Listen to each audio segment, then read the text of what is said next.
Hello. आज हम लोग पढ़ने वाले कंडक्टर्स के बारे में। जब हम लोग किसी कंडक्टर को एक एक्सटर्नल इलेक्ट्रिक फील्ड में रखते हैं तब कंडक्टर का बिहेवियर कैसा होता है या उसमें कौन कौन से चेंजेस होते हैं इनके बारे में जानने वाले हैं। तो सबसे पहले जानते हैं कि कंडक्टर्स होते क्या हैं। कंडक्टर्स जो होते हैं वो ऐसे सब्सटेंस होते हैं जो अपने से होकर इलेक्ट्रिक चार्जेस को पास होने देते हैं। सो हम लोग का जो मेन टॉपिक है आज वो है इलेक्ट्रोस्टैटिक्स ऑफ कंडक्टर्स। उससे पहले जान लेते हैं कि कंडक्टर्स क्या होते हैं। कंडक्टर्स वैसे सब्सटेंस है जो अपने से होकर इलेक्ट्रिसिटी को पास होने देते हैं या इलेक्ट्रिक चार्जेस को पास होने देते हैं बेटर से। substances that allow electric charges to pass through them are called conductors। अब कंडक्टर्स कितने तरह के होते हैं। कंडक्टर्स जो होते हैं वो सॉलिड हो सकते हैं या फिर लिक्विड हो सकते हैं। मेनली अगर हम बात करें तो सॉलिड कंडक्टर्स के बारे। सॉलिड कंडक्टर्स में क्या होते हैं, मेनली जो सॉलिड कंडक्टर्स हैं वो है मेटल्स। वो क्या है, मेटल्स। ऑलमोस्ट सभी मेटल्स क्या होते हैं, कंडक्टर होते हैं इलेक्ट्रिसिटी के। और मेटल्स में जो चार्ज कैरियर्स होते हैं वो होते हैं free electrons. But free electrons है क्या, हम लोग जानते हैं कि मेटल्स बहुत सारे एटम से मिलकर बना हुआ है और उन एटम्स के आउटर मोस्ट सेल में जो इलेक्ट्रॉन्स होते हैं वो इलेक्ट्रॉन्स पूरे कंडक्टर में मूव कर सकते हैं। उन इलेक्ट्रॉन्स को हम लोग बोलते हैं फ्री इलेक्ट्रॉन्स। मेटल्स में जो चार्ज कैरियर्स होते हैं वो होते हैं फ्री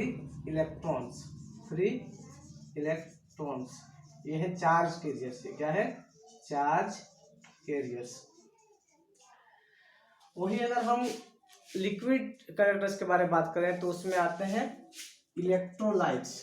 क्या, इलेक्ट्रोलाइट्स क्या है कि इलेक्ट्रोलाइट्स में जो चार्ज कैरियर्स हैं वो होते हैं आयंस। वो क्या होते हैं, आयंस। ये है चार्ज कैरियर्स। ठीक है। जैसे अगर एक अच्छा सा इलेक्ट्रोलाइट का एग्जांपल लिया जाए तो सोडियम क्लोराइड। जब हम सोडियम क्लोराइड को वाटर में डिजोल्व करते हैं तो क्या होता है कि जो सोडियम है वो सोडियम आयन और क्लोरीन आयन में बदल जाते हैं और ये जो आयन्स है ये फिर कंडक्ट करते हैं। सॉलिड कंडक्टर्स में मेटल्स एग्जाम्पल है उनका, और उनमें जो चार्ज कैरियर्स है वो फ्री इलेक्ट्रॉन्स होते हैं, जबकि इलेक्ट्रोलाइट्स में चार्ज कैरियर्स आयंस होते हैं। बट हम लोग इस लेक्चर में मेनली सॉलिड कंडक्टर्स के बारे में पढ़ने वाले हैं। तो सॉलिड कंडक्टर्स को जब हम लोग इलेक्ट्रिक फील्ड में रखते हैं तो उनके अंदर कौन कौन से चेंजेस आते हैं, इन सब चीज़ों के बारे में जानेंगे। तो अब हम लोग जो फर्स्ट प्रॉपर्टी है यानी कि इलेक्ट्रोस्टैटिक्स ऑफ कंडक्टर्स में पढ़ रहे हैं, जो हम लोग फर्स्ट पॉइंट है उस पॉइंट के बात किया जाए तो वो है कि किसी भी कंडक्टर के अंदर, अब हम कंडक्टर बोल रहे हैं इसका मतलब हम सॉलिड कंडक्टर की बात कर रहे हैं। ठीक है। तो किसी भी कंडक्टर के अंदर inside a conductor net electric field, या सिंपली बोले इलेक्ट्रोस्टैटिक फील्ड इज जीरो।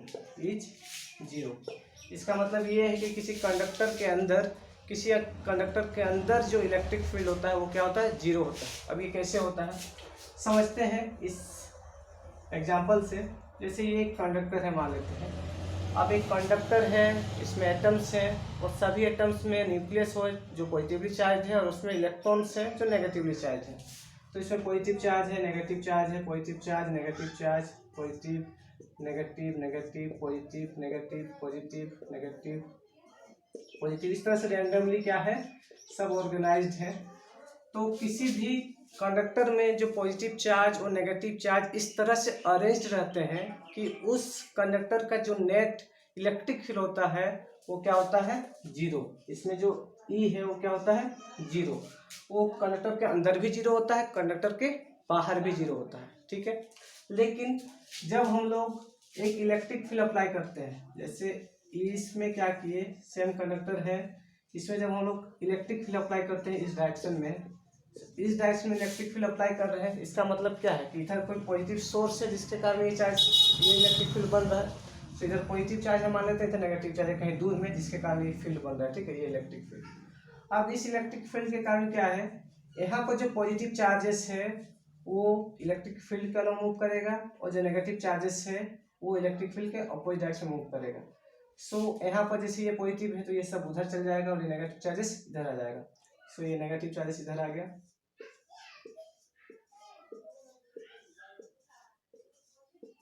और इधर पॉजिटिव चार्जेस है, ठीक है। अब क्या है, इसके कारण अब इस साइड हम देख पा रहे हैं कि इस साइड में पॉजिटिव चार्ज जमा हो गया, इस साइड में नेगेटिव चार्ज जमा हो गया। अब इस साइड सिंस पॉजिटिव चार्ज जमा हो गया तो इधर एक सरफेस चार्ज आ जाएगा और इधर एक नेगेटिव चार्ज आ जाएगा, ठीक है। तो इधर जो चार्ज है मान लेते हैं नेट चार्ज 0 हो गया, इधर नेट चार्ज क्या हो गया माइनस हो गया। अब इन चार्जेस के कारण क्या होगा, इसके अपोजिट डायरेक्शन में एक फील्ड इंड्यूस हो जाएगा। ये जो यहाँ पर चार्ज आए इनको बोलते हैं इंड्यूस्ड चार्ज, क्या बोलते हैं इंड्यूस्ड चार्जेस। और इन इंड्यूस्ड चार्जेस के कारण क्या होगा, जो एक्सटर्नल इलेक्ट्रिक फील्ड है उसके जस्ट अपोजिट डायरेक्शन में एक इलेक्ट्रिक फील्ड इंड्यूस हो जाएगा। उस इलेक्ट्रिक फील्ड को हम लोग बोल रहे हैं EI, क्या बोल रहे हैं EI। अब ये इलेक्ट्रिक फील्ड हम लोग एक्सटर्नल इलेक्ट्रिक फील्ड जितना ज़्यादा होगा उतना ज़्यादा इलेक्ट्रॉन्स इधर से इधर मूव करेगा, जिसके कारण इधर पॉजिटिव चार्ज इधर नेगेटिव चार्ज जमा हो जाएगा, ठीक है।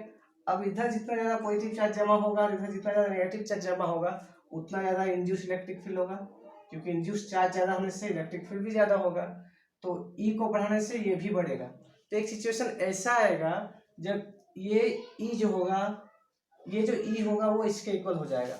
उस सिचुएशन को बोलते हैं हम लोग स्टैटिक सिचुएशन, जब जो एक्सटर्नल इलेक्ट्रिक फील्ड है उसके इक्वल हो जाएगा इंड्यूस्ड इलेक्ट्रिक फील्ड। इसको बोलते हैं स्टैटिक सिचुएशन। और स्टैटिक सिचुएशन में तब कोई भी चार्ज इधर से इधर मूव नहीं करेगा, ना ही इधर से इधर कोई मूव करेगा, ठीक है। सो इन स्टैटिक सिचुएशन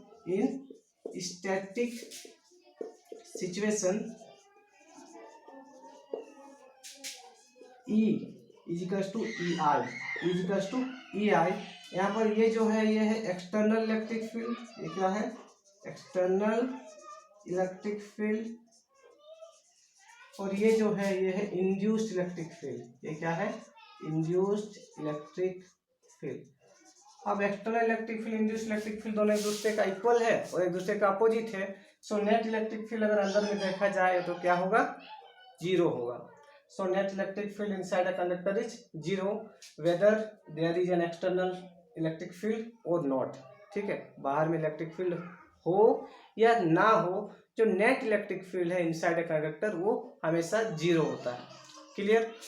अब जो सेकंड प्रॉपर्टी हम लोग का वो क्या बोलता है कि जो इलेक्ट्रिक फील्ड है at the surface of a charge conductor वो हमेशा सरफेस के नॉर्मल होना चाहिए। वो क्या होना चाहिए सरफेस के नॉर्मल। तो सेकंड जो है वो है at the surface of a charge conductor, at the surface of a charge conductor the net या the electric field must be normal to the surface at every point। हर एक point पर जो इलेक्ट्रिक फील्ड है वो normal होना चाहिए किसके सरफेस के, ठीक है।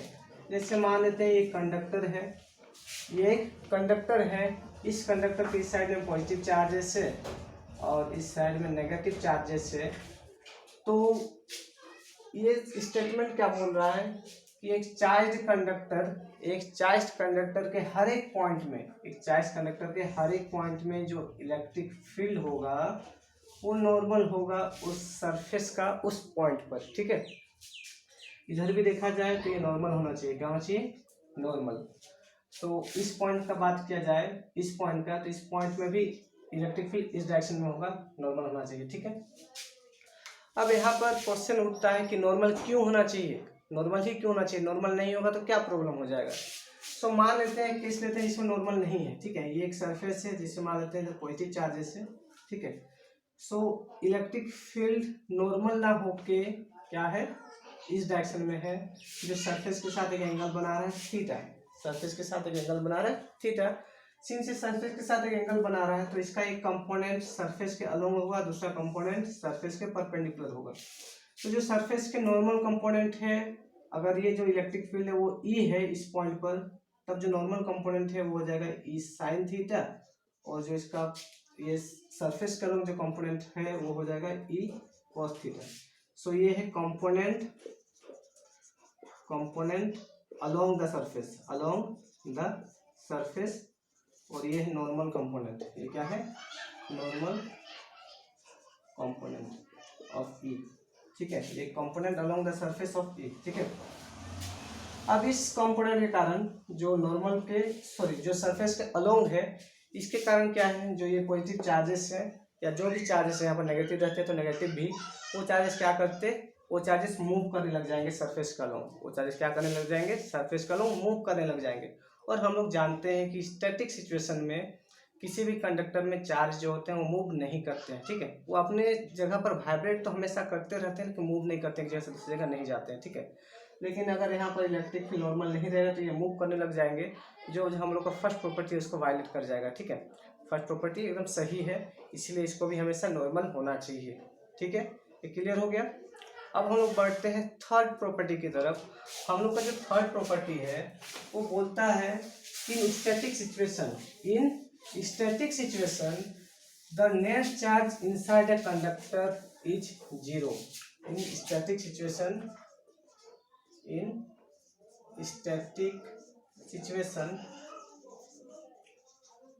The net charge inside a conductor is zero. एक कंडक्टर के इनसाइड में जो नेट चार्ज होगा वो जीरो होगा। अब ये कैसा होगा, इसको भी हम प्रूव करते हैं। देखते हैं कि एक कंडक्टर है, ये क्या है, एक कंडक्टर है। इस कंडक्टर के अंदर जो इलेक्ट्रिक फील्ड होता है वो हमेशा जीरो होता है, वो हमेशा क्या होता है, जीरो। हम लोग देख चुके हैं फर्स्ट प्रॉपर्टी में। अब हम लोग जानना चाहते, ये जो स्टेटमेंट है ये क्या बोल रहा है कि अंदर में जो चार्ज है ये भी जीरो होना चाहिए, ये भी जीरो होना चाहिए। क्यों होना चाहिए, हम लोग पढ़े हुए हैं गॉस लॉ। क्या पढ़े हैं, गॉस लॉ क्या बोलता है कि net electric flux through a surface, मान लेते हैं कि अंदर में चार्ज क्यू है, अंदर में चार्ज क्या है, क्यू। तो net electric flux through this surface should be equal to, तो नेट इलेक्ट्रिक फ्लक्स इससे और कितना हो जाएगा, ई डॉट डी एस होगा। सिंस ये क्लोज सरफेस है तो यहाँ पर ये सर्कल लगा दिए, तो ई डॉट डी एस किसके इक्वल होना चाहिए, Q by epsilon not, where Q is charge inside the surface. ठीक है, अब हम लोग जानते हैं कि inside the surface the electric charge is zero, so ये टर्म क्या हो जाएगा, जीरो हो जाएगा। तो ये हो जाएगा क्यू बाई एप्सिलॉन नॉट, इसलिए क्यू क्या हो गया, zero. So inside the surface net charge is zero. ठीक है, तो ये थर्ड प्रॉपर्टी भी हम लोग प्रूव कर लिए। अब हम लोग का जो फोर्थ पॉइंट है उस पॉइंट में आते हैं। जो हम लोग का फोर्थ पॉइंट है वो बोलता है कि इलेक्ट्रोस्टैटिक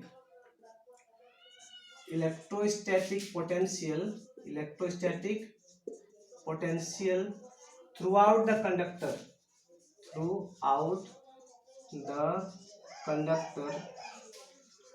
इज कांस्टेंट। क्या बोला है कि एक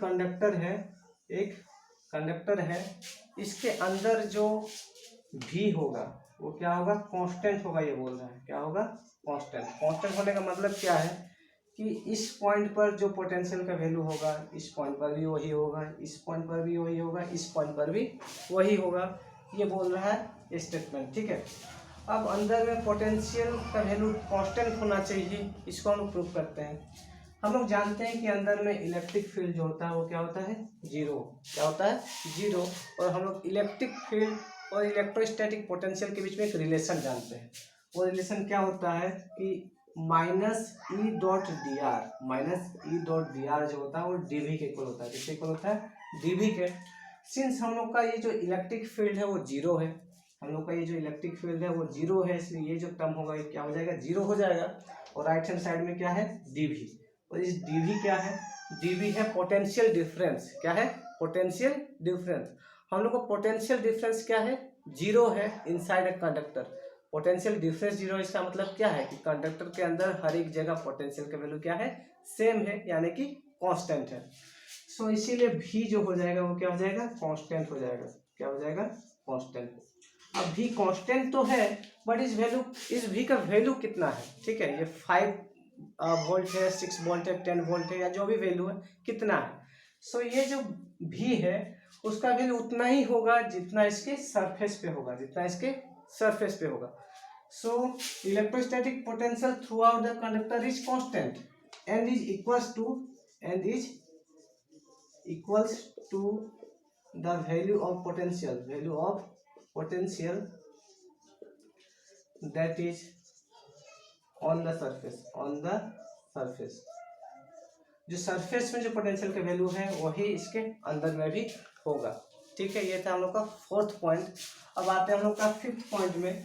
हम लोग का जो 5th पॉइंट है वो है कि एक कंडक्टर के सरफेस में जो इलेक्ट्रिक फील्ड होगा वो कितना होगा, उसका मैग्नीट्यूड बता रहा है हम लोग का 5th पॉइंट। तो 5th पॉइंट बता रहा है electric field on the surface of the conductor is equals to sigma by 2 epsilon naught n cap where sigma क्या है? जैसे ये एक कंडक्टर है, क्या है? एक कंडक्टर है। सो इस कंडक्टर में क्या होगा? एक तरफ पॉजिटिव चार्ज होगा मान लेते हैं, ठीक है, और दूसरी तरफ नेगेटिव चार्ज। ये कब होता है? जब कोई हम लोग इलेक्ट्रिक फील्ड अप्लाई किए होते हैं। ठीक है, सो इधर पॉजिटिव चार्ज, इधर नेगेटिव चार्ज। अगर ये चार्ज कंडक्टर है तो ये जो चार्जेस होते हैं ये कहाँ होते हैं? इसके सरफेस में। हम लोग देख चुके हैं किसी भी कंडक्टर के इनसाइड में जो चार्ज होता है वो जीरो होता है, लेकिन अगर उसके सरफेस में चार्ज है, जो भी चार्ज रहता है उसके सरफेस में रहता है। तो जो सरफेस में चार्ज है तो इसलिए यहाँ पर जो चार्ज है उसका हम लोग चार्ज डेंसिटी का बात करें तो सरफेस चार्ज डेंसिटी की बात करेंगे। तो हम लोग का जो सरफेस चार्ज डेंसिटी है उसका हम रिप्रेजेंट करते हैं सिग्मा से। तो इधर अगर प्लस सिग्मा तो इधर माइनस सिग्मा होगा। सो यहाँ पर जो सिग्मा है वो क्या है? Sigma is surface charge density. क्या है? Surface charge density. जो एप्सिलॉन नॉट है सब जानते हैं, ये परमिटिविटी ऑफ फ्री स्पेस, जो कूलम्स लॉ में पढ़े हुए हैं, परमिटिविटी ऑफ फ्री स्पेस। और एन कैप क्या है? एन कैप क्या है? सरफेस पर नॉर्मल वेक्टर है। सरफेस पर क्या है? Normal vector, unit normal vector है, यूनिट नॉर्मल, ठीक है, unit vector normal to the surface, normal to the surface. Surface के नॉर्मल एक यूनिट वेक्टर है जिसको एन कैप से रिप्रेजेंट कर रहे हैं। ठीक है, यूनिट वेक्टर बोलने का मतलब ये है कि इसका मैग्नीट्यूड क्या होता है? 1 होता है। सो ये रहा हम लोग का 5th प्रॉपर्टी। अब आते हैं 6th प्रॉपर्टी में। 6th प्रॉपर्टी जो है वो है इलेक्ट्रोस्टैटिक शील्डिंग। क्या है? Electrostatic shielding. Electrostatic shielding. तो ये शील्डिंग वर्ड है, ये शील्डिंग वर्ड है, ये बना है वर्ड शील्ड से। इससे शील्ड मतलब क्या होता है? समझ सकते हैं, रक्षा कवच है। क्या है? कवच। शील्ड मतलब क्या होता है? कवच। ठीक है, जैसे क्या है कि जब युद्ध लड़ते हैं तब योद्धाओं के हाथ में एक कवच रहता है ना, एक ढाल रहता है जिसको हम लोग बोलते हैं शील्ड। ठीक है, यानी कि वो रक्षा करता है दुश्मनों से। उसी तरह से यहाँ पर ये शील्ड वर्ड का क्यों यूज किया गया है उसके लिए हम समझते हैं। देखिए कि एक कंडक्टर है, क्या है? एक कंडक्टर है। उस कंडक्टर के अंदर एक छेद है, उस कंडक्टर के अंदर क्या है? एक छेद है इस तरह से। ठीक है, छेद बोलने का मतलब नहीं है कि बाहर से उसमें अंदर देखा जा सकता है, अंदर में बस बंद है। ठीक है, चारों तरफ से बंद है। ठीक है, अंदर में खाली जगह है, चारों तरफ से बंद है। इस छेद को बोलते हैं हम लोग कैविटी। क्या बोलते हैं? कैविटी। ठीक है, इसको बोलते हैं कैविटी। अब इलेक्ट्रोस्टैटिक शील्डिंग क्या है कि अगर बाहर कोई भी चार्ज हो, मतलब बाहर अगर फील्ड है, बाहर फील्ड है, कितना भी बड़ा फील्ड है, किसी भी डायरेक्शन में फील्ड है, तो उस फील्ड का कोई भी इफेक्ट नहीं पड़ेगा इस शील्ड के अंदर। बाहर अगर कोई भी इलेक्ट्रिक फील्ड ई है तो फिर भी अंदर में जो इलेक्ट्रिक फील्ड होगा वो क्या होगा? जीरो होगा। यानी कि अंदर कोई भी सब्सटेंस को अगर रखते हैं, अंदर कोई भी एक चीज को, एक मान लेते हैं इलेक्ट्रोसेंसिटिव चीज को रखे हुए हैं अंदर में, तो ये जो चीज है वो बाहर का इलेक्ट्रिक फील्ड को महसूस नहीं करेगा। यानी कि ये जो कैविटी है वो सील्डेड है। ये कैविटी क्या है? सील्डेड है फ्रॉम द आउटसाइड फील्ड। इसी प्रोसेस को बोलते हैं हम लोग इलेक्ट्रोस्टैटिक शील्डिंग। सो ये जो कैविटी है, the cavity inside a conductor, the cavity inside a conductor is shielded from the outside electric field, that is the net electric field, inside the conductor, inside the cavity, not conductor, inside the cavity is zero. यानी कि इस cavity के अंदर जो field होगा वो क्या होगा? जीरो होगा, चाहे बाहर में कोई भी फील्ड हो। This process is called electrostatic shielding. This process is called